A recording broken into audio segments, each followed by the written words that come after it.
یہ جو ہم دعا کرتے ہیں اللہم صلی علی محمد وعلی آل محمد، اور یہ جو اللہ رب العزت نے فرمایا ہے ان اللہ وملائکتہ یصلون علی النبی، یہ صلاۃ کیا ہوتی ہے؟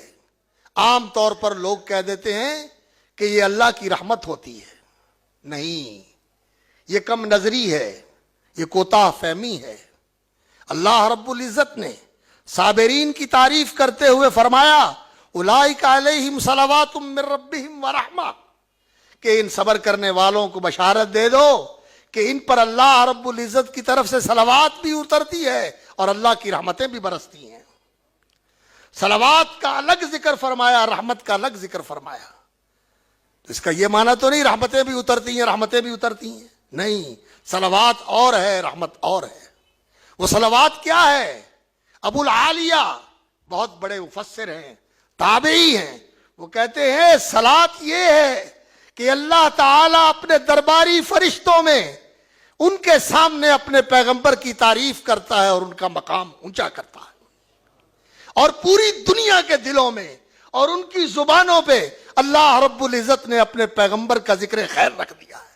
وَرَفَعْنَا لَكَ ذِكْرَكَ، تیرا ذکر ہم نے بلند کر دیا ہے کہ دنیا کے اندر کوئی لمحہ ایسا نہیں، کوئی گھڑی ایسی نہیں جہاں تیرا نام نہ لیا جاتا ہو، تجھ پہ درود نہ پڑا جاتا ہو اور تیرے مرتبے اور مقام کے اندر بلندی نہ ہوتی.